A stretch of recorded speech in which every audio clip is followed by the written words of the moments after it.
Vamos lá.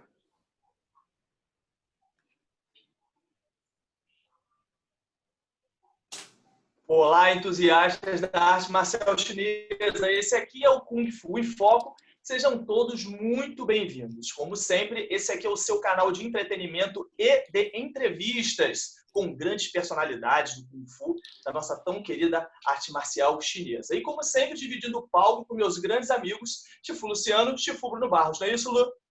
Isso mesmo, Felipe.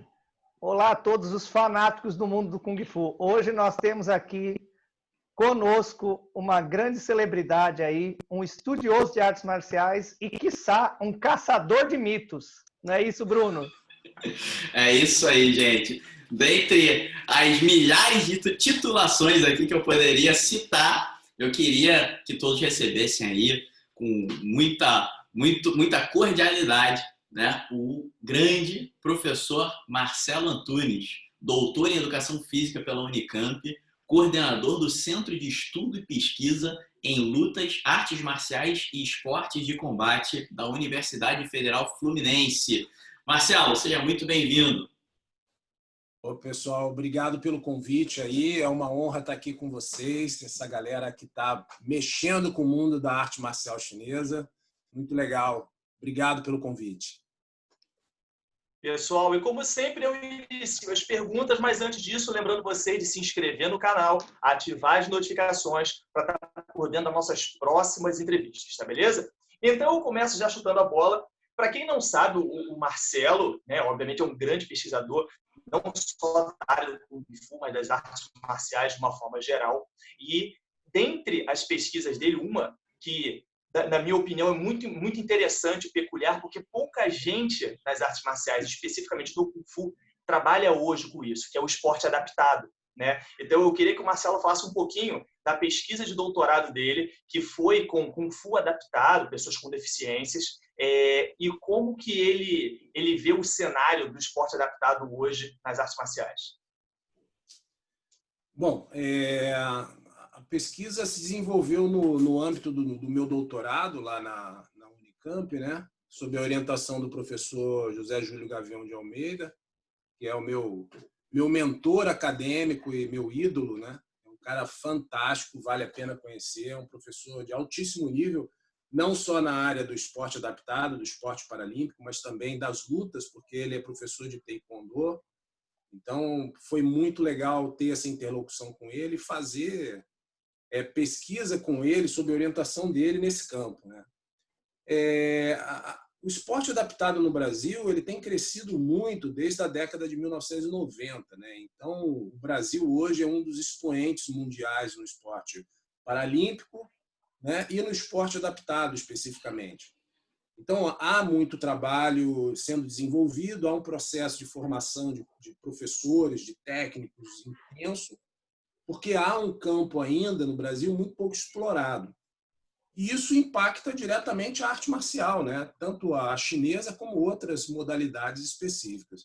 Então, dentro do programa paralímpico, a gente tem o judô, né, adaptado, né, que é o judô para pessoas com deficiência visual.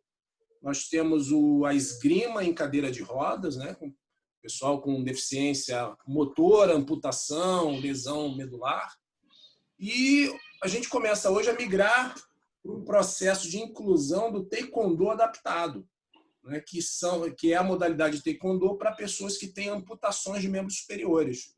Então, há um processo interessante de desenvolvimento dessas práticas, e aí a pesquisa vai ao encontro desse fluxo, né, de desenvolvimento, não só no Brasil, mas no mundo, de pensar a pessoa com deficiência nas suas diferentes manifestações como um público carente de atendimento profissional de alto nível e que demanda, né, espaços para suas práticas. Então, a pesquisa vai ao encontro dessa demanda, desse cenário, e tenta levantar questões como as tradições da arte marcial chinesa impactam na leitura e na interpretação dessas pessoas, né? Como é que impacta no trabalho com esse tipo de público, quais são as ferramentas e possibilidades que eu tenho de trabalho com esse público, e apresenta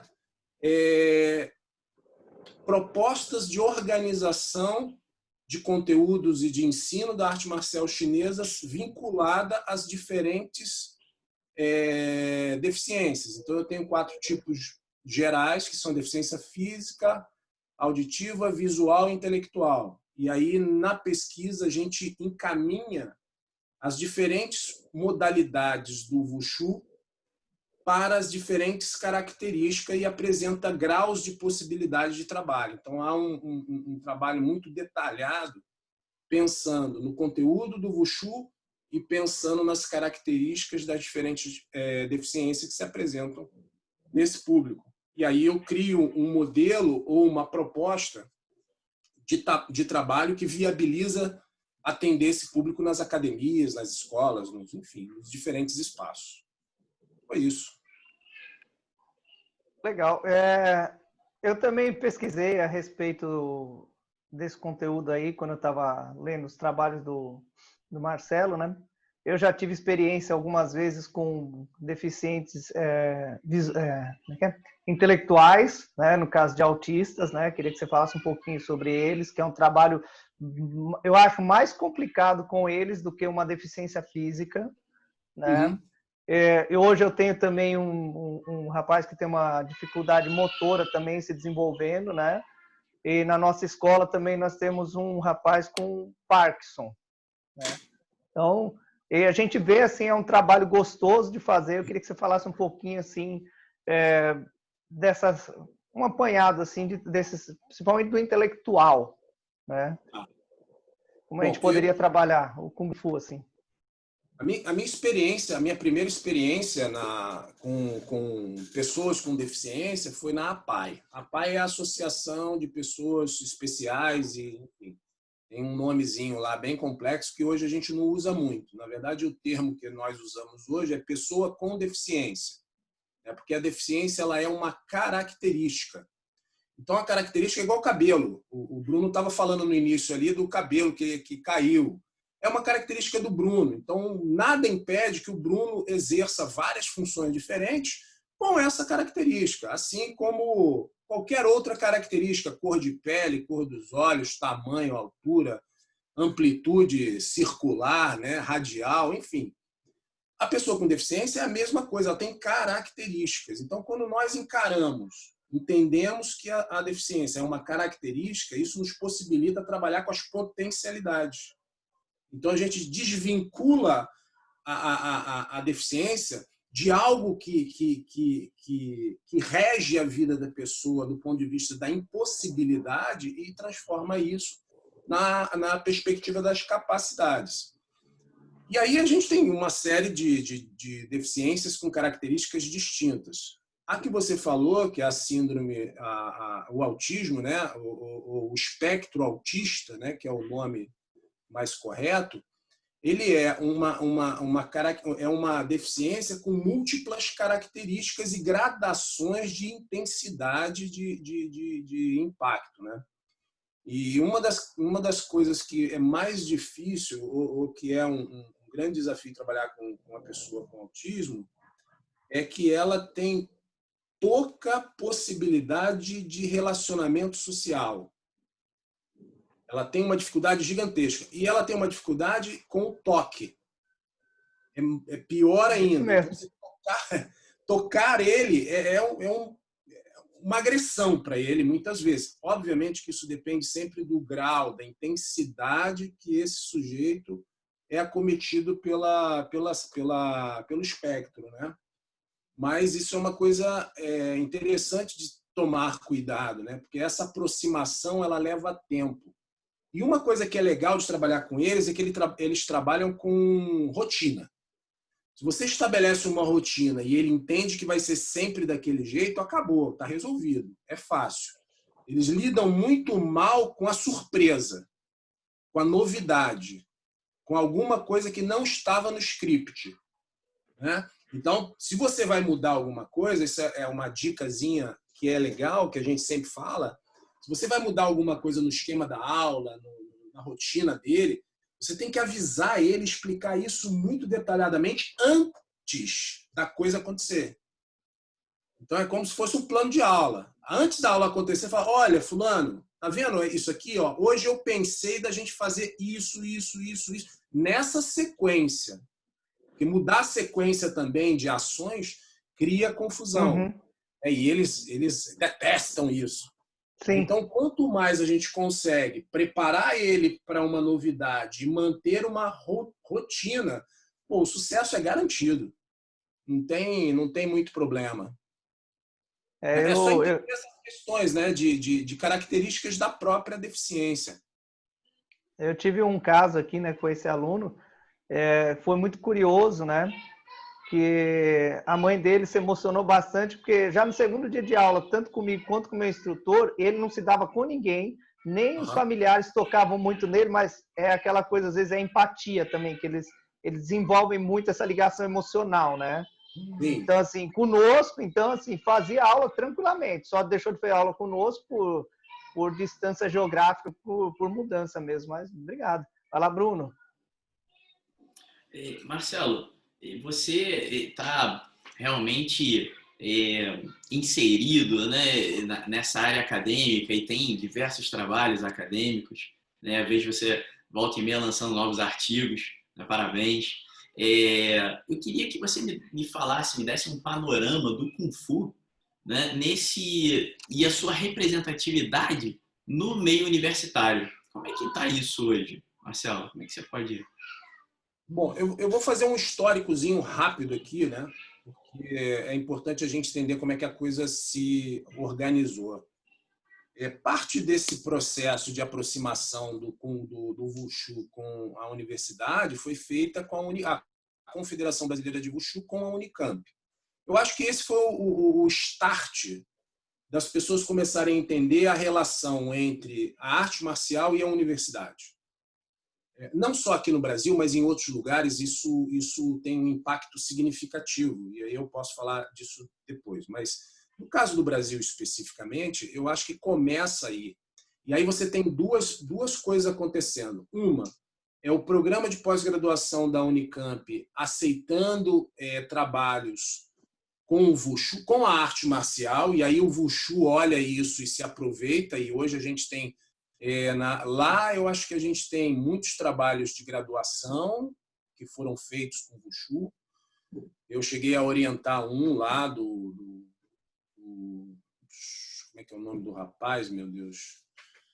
Enfim, depois eu lembro, fazem muitos anos. E aí eu tenho o Ortega, que fez um trabalho lá legal com o Wushu no mestrado dele, eu fiz com doutorado, e aí começa uma série de ações.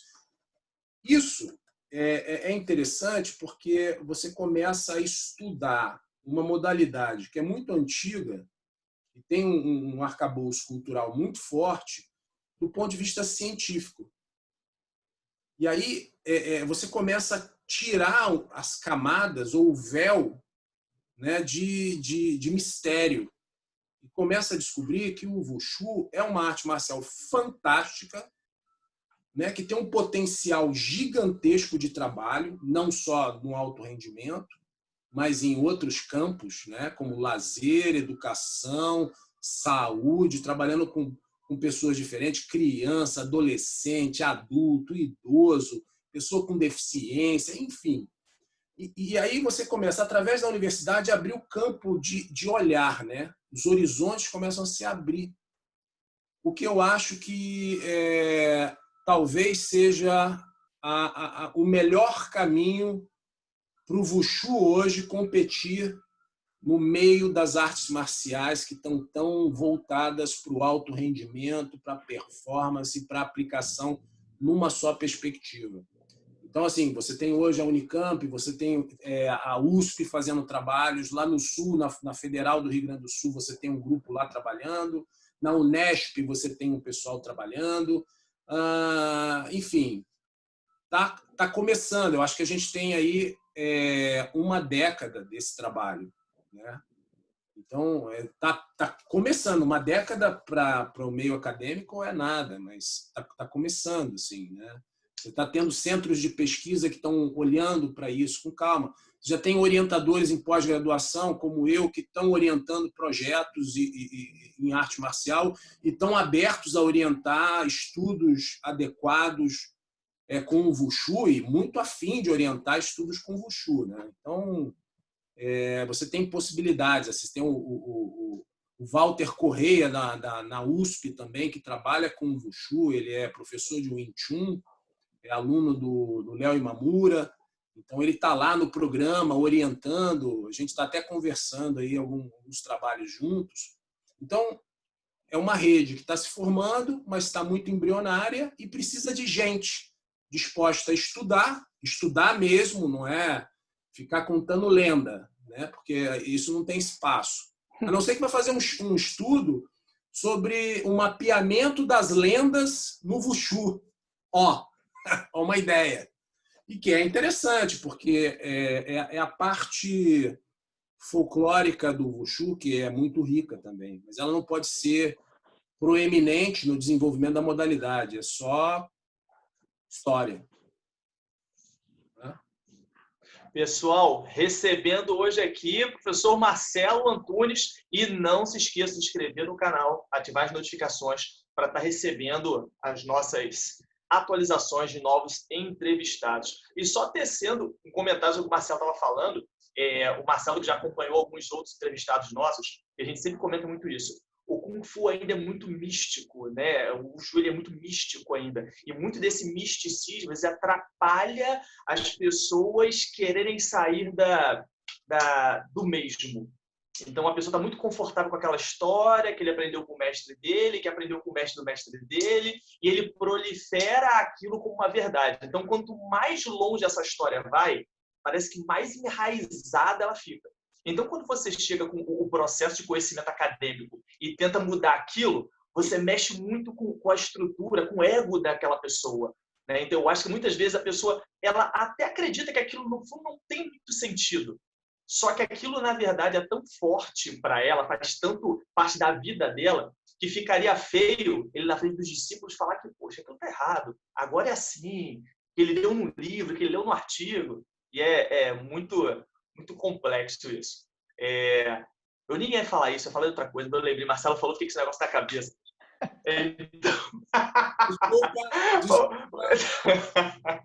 Rapaz, eu e o Marcelo, a gente conversa muito essas coisas, por isso que se deixar, a gente fica aqui a tarde toda. Marcelo, eu queria que você comentasse. Você quer que eu saia? Não tem necessidade desse ciúme, não tem necessidade, entendeu? Marcelo, eu queria que você comentasse um pouquinho, pessoal, sobre o seu trabalho com o Suai Jiao. Você que começou estudando o Kung Fu, se não me engano, você começou pelo Shaolin do Norte, não é isso? Não sei se você estudou algum estilo de Kung Fu antes, e depois você começou um trabalho muito forte com o Suai Jiao, com várias idas à China, e, inclusive, hoje você treina com um grande mestre de Bauru, que é uma grande referência tanto academicamente, posso até dizer, como tecnicamente. Fala um pouquinho para o pessoal sobre isso. Bom, eu comecei a treinar no início da década de 80. Eu comecei a treinar Hungar, né? E aí fiquei um tempinho no Hungar, depois abri uma academia de Shaolin do Norte perto da minha casa. Eu fui para o Shaolin do Norte, isso em 80 e alguma coisa. Logo em seguida, 83, 84, eu comecei a treinar direto com o mestre Chan Cauê, em São Paulo. Então, eu ia quase todo fim de semana para lá treinar. Com ele, eu me formei em Shaolin do Norte e em Tai Chi Chuan, Escola Yang, né? E aí, no meio disso tudo, surgiu o Suai Jiao. Eu comecei a treinar Suai Jiao em 93, né? Quando o Nereu Grabalos e o Chan Cauê, o Cao Shantou vieram de Taiwan com um pacote de Suai Jiao que foram lá fazer cursos pela ICKF na época, né? E aí trouxeram um pacote de coisas e deram uns seminários aqui. Comecei a treinar com eles. Já treinava, gostava muito de projeção. Aí logo em seguida eu comecei a treinar com o Roberto Batista, que trouxe o Suai Jiao da escola do Shantung Shen de Taiwan, né? Para os Estados Unidos. E o Betão, né, que é o Roberto Batista, treinou com um aluno do Shantung Shen, que é o John Wong. Lá eles têm uma associação que é a American Combat Soidial Association. Então, eu sou formado em Soidial por essa associação, né? E aí, me formei em 99 com o Roberto Batista, com o Betão. Continuei treinando e tal. Fui me enfiando nisso, né? Pô, na confederação, eu saí do Sandá, que eu era auxiliar técnico do Sandá, supervisor técnico do Sandá, e fui para o Soidial. Fundamos o departamento de Soidial naquela época, em 2004. E fui avançando no estudo até que eu resolvi buscar um aprofundamento no Soidial, que eu achei que o que chegou era muito superficial. E aí eu fui atrás, né? Consegui um contato lá com a escola do mestre Liu Baohu, em Pequim, e fui para lá. Essa é uma história muito interessante, mas a gente não tem muito tempo para isso. Então, Tem sim, tem sim. Tem tempo? Tem tempo. Vamos fazer. História Então, assim. Luciano adora história. O público gosta de história. Ele adora, cara. Então, é porque assim, tudo tem uma história, né? Como é que eu fui para o Shaolin do Norte? Tem uma história que é super legal também. Mas no Soidial foi interessante porque eu consegui pela internet, e aí na época, em 2007, a internet não era ainda grandes coisas, né? Tinha muita dificuldade e tal. E eu via um canal chamado Soidial TV, que era promovida por um aluno do mestre Ma Jiangguo, lá de Pequim. E toda semana tinha vídeo novo, não sei o que. Eu falei, cara, eu aprendi isso. Isso é diferente do que eu aprendi. E aí eu falei, quer saber? Eu mandei um e-mail pro cara. Aí o cara falou, a gente vai ter um camp aqui em Pequim em outubro, 2008, em outubro. Tá a fim de vir? Aí ele me mandou os folhetos, então eu falei, caraca, é para lá que eu vou.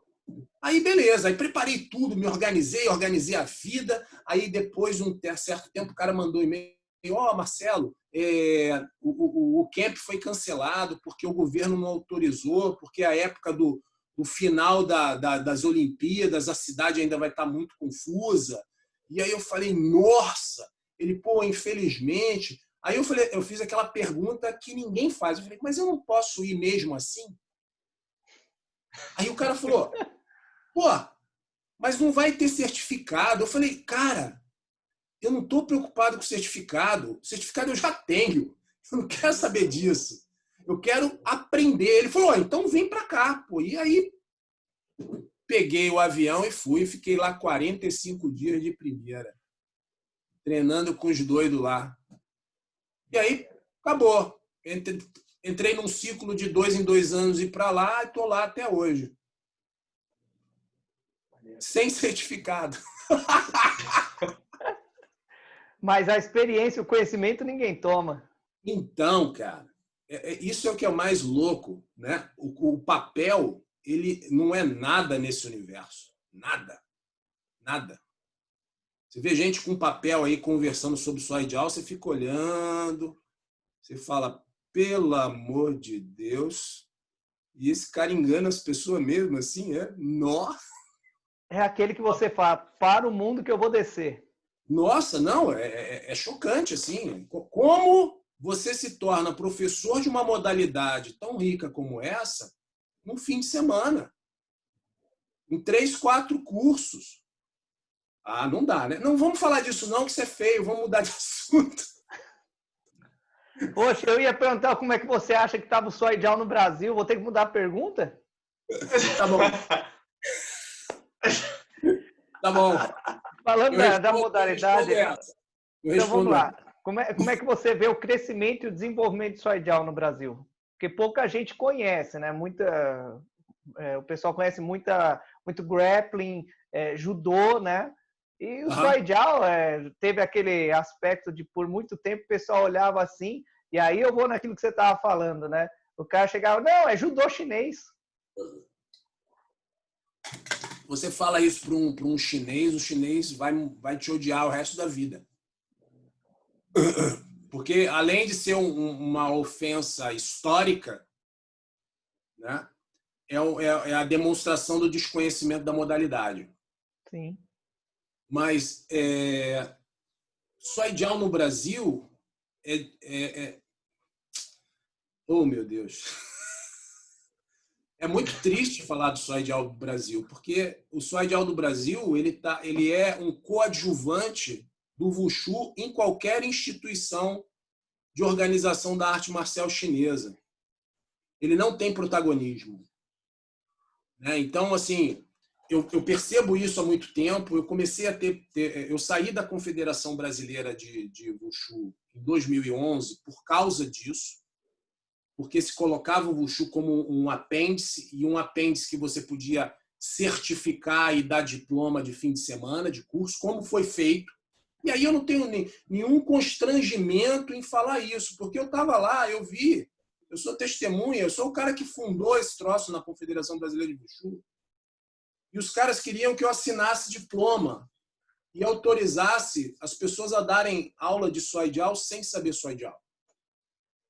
E em 2011, numa reunião lá ordinária, uma assembleia ordinária em Brasília, eu falei para todos os membros que eu estava saindo e por que estava saindo. Eu estava saindo por causa disso, porque queria se fazer um processo de venda de diploma da modalidade. E eu falo isso publicamente, falei isso no meu blog, falo isso para quem quiser. Isso não é mistério. E aí, quando eu saí, obviamente, se instituiu um modelo de formação de fim de semana de workshop.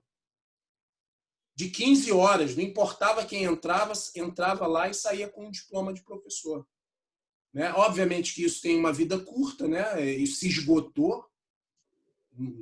Alguns caras que achavam que isso era uma formação interessante fizeram curso e depois acabou, porque esses caras não têm condição de desenvolver o trabalho nas academias, pendura o papel lá na parede e diz, olha, eu sou faixa preta de Soidial. E não desenvolvem o trabalho, né? Porque o trabalho do cara, prioritariamente, é o trabalho Wushu. É o Taolu tradicional, é o Sandá.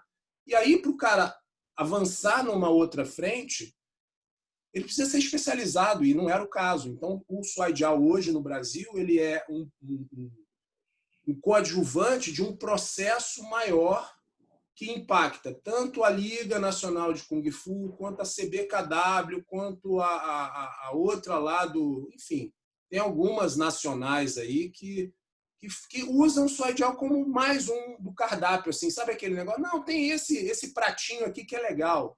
Né? E o trabalho com o Soidial mesmo não acontece. Não acontece o desenvolvimento da formação de qualidade de instrutores, técnicos, professores, não há isso. Não há planejamento da introdução do Soidial e oferta para público infantil, ou seja, para você ter uma categoria de base, isso não existe planejamento para isso. Né? Então, o Soidial hoje no Brasil é lamentável. Por isso que eu fundei a Confederação Brasileira de Soidial, para tentar fazer uma interlocução internacional. Tanto é que a gente tem avançado nisso. Esse ano, se não fosse a pandemia, nós íamos levar pela primeira vez na história do Brasil uma seleção para o campeonato, a seleção brasileira para o campeonato mais famoso da Europa, que é o campeonato do Yan Zhumo, né, que é aquela Copa de Paris, onde se reúnem galera do mundo inteiro de 2 em 2 anos. Então, a gente tem uma interlocução boa com o Yan Zhumo e a Federação Internacional dele.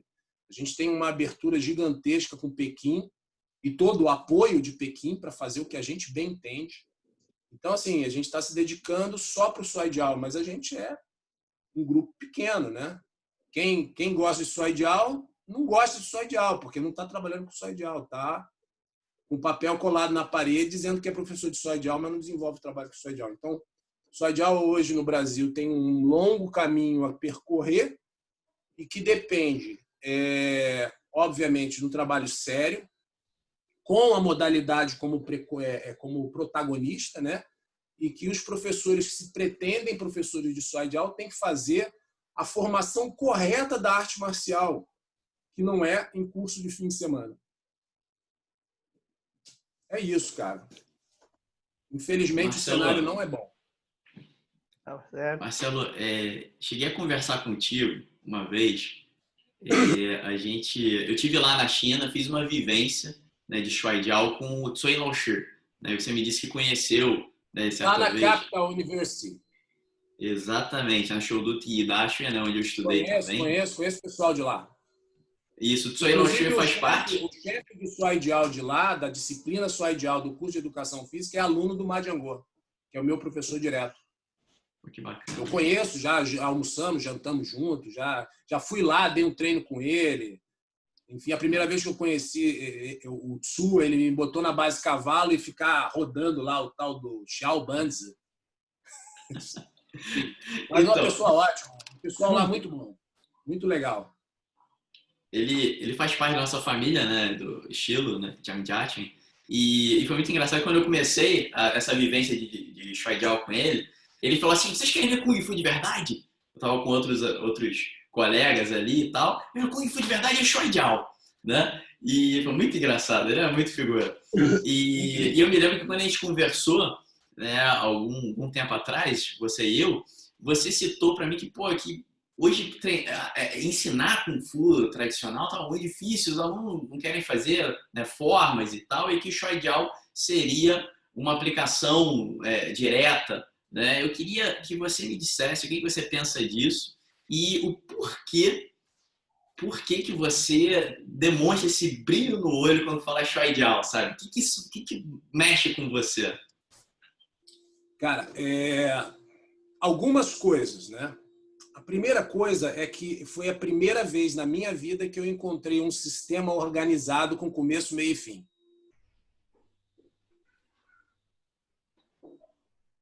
Olha só, eu sou do Shaolin do Norte. Eu sou aluno de um cara que é um ícone no Brasil. Trouxe esse troço para cá. E eu falo que a arte marcial chinesa não é uma sequência de kati, cara. Quando você entende isso como a arte marcial chinesa, acabou. Esquece. A arte marcial chinesa é para o combate. Eu posso me beneficiar de outros elementos da arte, mas claro que posso. Mas eu não posso dizer para você que a arte marcial chinesa é um monte de kati enfileirado. E você tem que aprender 20, 30 katis. Eu aprendi 65 katis, cara. Onde eu enfio isso? Não responde, hein? É feio. Luciano! Já ficou animado. Então, como é que... Pô, a gente ia colocar na mochilinha. Você abre a mochila, põe lá dentro da mochila, fecha e põe no armário. Isso. Guarda no armário. Isso. Então, assim, não tinha... A maioria dos conteúdos, ele não tem aplicabilidade real. É folclórico. Você não tem um sistema, um método organizado para transformar aquilo em eficiência aplicada. Você não tem uma construção pedagógica desse conteúdo. Ele é um grande caos. Olha só, eu estou falando da minha escola, tá? Porque, assim, quais são os fundamentos? Quais são os treinamentos básicos? Quais são os treinamentos 2-a-2? Não é taolu, combinado, não. É treinamento 2-a-2. Eu entro com golpe, você defende. Eu entro com golpe, você defende, contra-ataque. Qual é o sistema disso? Não há. Não há. É um aglomerado de kati e a luta. Uma coisa não faz ponte com a outra. Então, quando eu fui para o Shuaijiao, eu vi começo, meio e fim. Eu vi método. Eu vi conteúdo organizado e método. Treino separado, individual, para melhorar a linguagem corporal. Treino 2-a-2, em sequência. Um entra, um defende, o outro entra, outro defende, o contragolpe. Depois, o combate. E os exercícios funcionais para treinar a força específica. Que é tudo num sistema integrado. Então, tinha método. E um método que você mapeia historicamente. Você consegue ver na literatura a construção do negócio. Então, isso, para mim, eu falei, cara, arte marcial é isso. Olha só que legal, cara. Você tem começo, meio e fim. Você começa ali montando as pecinhas e vai construindo e o negócio vai eficiente. E serve não só para agarrar, não só com pano, não só com defesa de agarre, mas com defesa de golpe, de chute. É muito rico e organizado. Então, cara, e com cultura própria, tudo preservado, cada elemento tem a sua história, porque o bastão, por exemplo, que a gente treina a chicotada, né, que é o similar disso é o fadim do Tai Chi Chuan. Ele é mongol, é uma herança do intercâmbio com os mongóis. Olha só, e o cara explica isso, e você pega um instrumento, o instrumento tem peso histórico, mas ele tem função prática, ele não é só uma alegoria, um folclore. E é isso que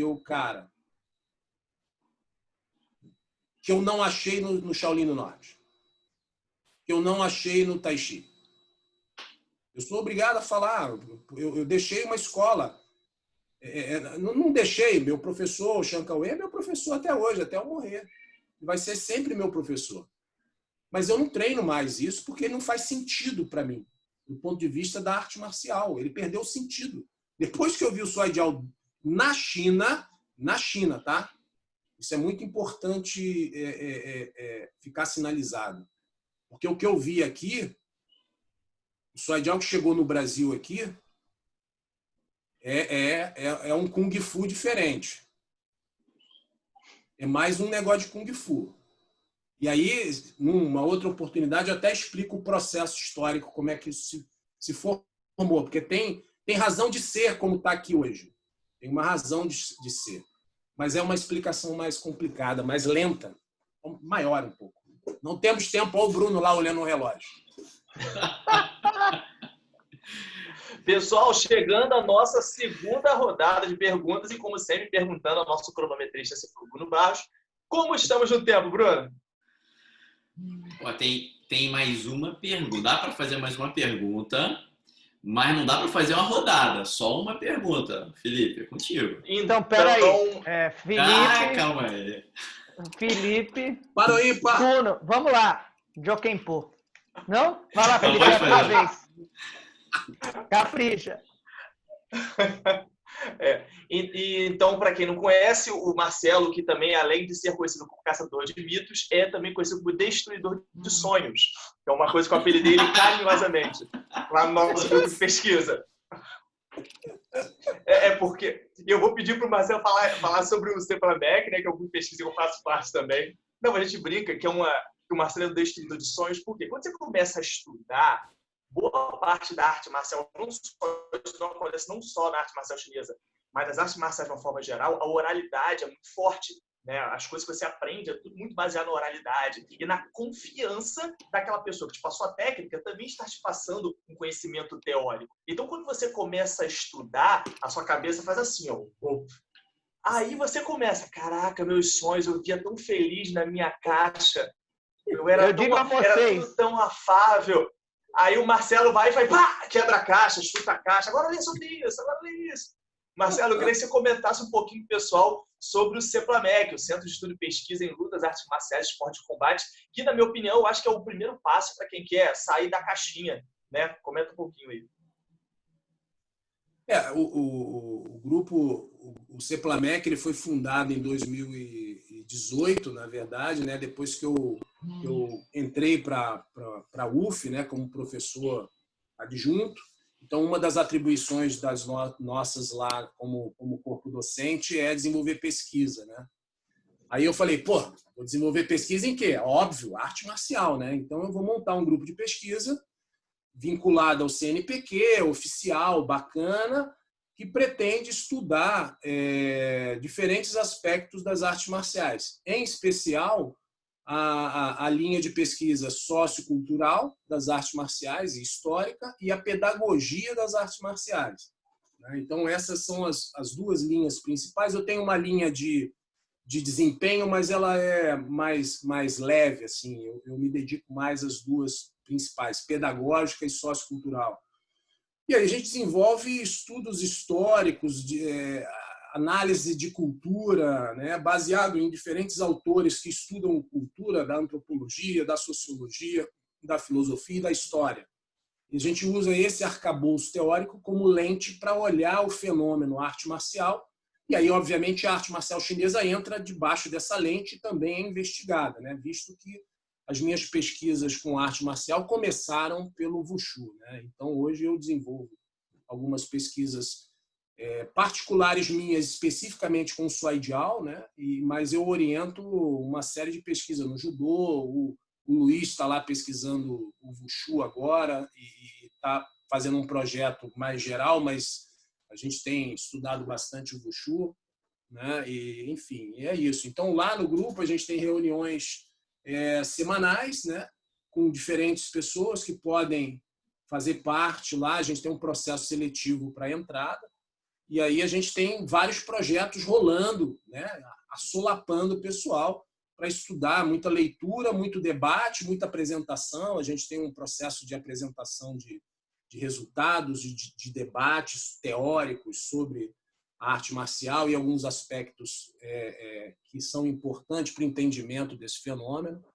Né? É isso, né? É um grupo de pesquisa oficial da Universidade Federal Fluminense.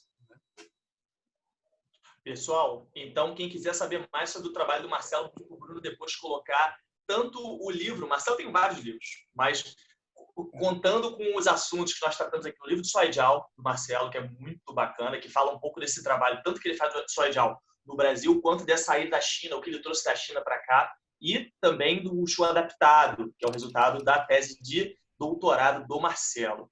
Então, já me despedindo, sempre um grande prazer estar com vocês. Não se esqueça de se inscrever no canal e ativar as notificações. E passando a bola para o senhor, o nosso queridíssimo Luciano Oliveira. Muito obrigado, meu caríssimo irmão de treino e colega. Vamos lá. Obrigado, Marcelo, pela aula. Assim, sabe, foi muito bom. Gostei bastante, assim, de... Sempre gosto dos entrevistados, né? Eu me apego a esse pessoal de uma forma, ainda mais esses que batem assim, destrói. Esse quadro aqui atrás, daqui a pouco eu vou pôr fogo, porque ele acabou com tudo na minha vida. Sabe? Mulan é lenda, Dragon Ball mais é um, que não mais um. Mais um que ele destruiu os sonhos, sabe? Amanhã eu já começo o meu processo seletivo nos Correios, que é uma instituição forte, séria, histórica. Não conta história. Sem brincadeira, gente. Esse homem é muito bom, tudo que ele fala. Essa história do Suai Jiao dele, gente, não deixem de pesquisar, entender, tá? Procurem por ele aí, queiram se aprofundar no conhecimento. E, mais uma vez, obrigado por compartilhar o seu tempo e o seu conhecimento conosco, Marcelo. Opa, eu que agradeço. Uma honra estar aqui com vocês. Marcelo, a sua presença aqui, eu acho que incentiva, inspira cada um dos profissionais, né, das artes marciais, especialmente aqui do Kung Fu, a realmente estudarem, né, os seus estilos e continuarem, né, ou até desenvolverem um processo de sistematização, sabe? Porque, pô, isso é possível, sabe? Às vezes você recebeu de forma meio caótica, mas você pode sistematizar isso, você pode estudar, você pode criar uma forma de treinamento que vai realmente trazer maior eficácia, maior progresso, né, ao praticante. Então, assim, muito obrigado por essa inspiração, né? E a porta está sempre aberta para você. Suas palavras finais aí, Marcelo. Bom, queria agradecer, obviamente. É muito gratificante estar com pessoas que estão pensando para frente, né, que estão na vanguarda da reflexão de uma arte marcial que é rica em história, mas é rica em mitos. Então, quando vocês estão nessa tarefa aqui, eu já fico contente e eu acho que tem chance. Há esperança. Muito obrigado. Foto final? Vamos lá? Foto final. Foto, prepara aí. Foi. Até mais, gente. Show. Valeu. Tchau. Valeu, Marcelo. Obrigadão. Tchau, gente. Obrigado, gente. Tchau.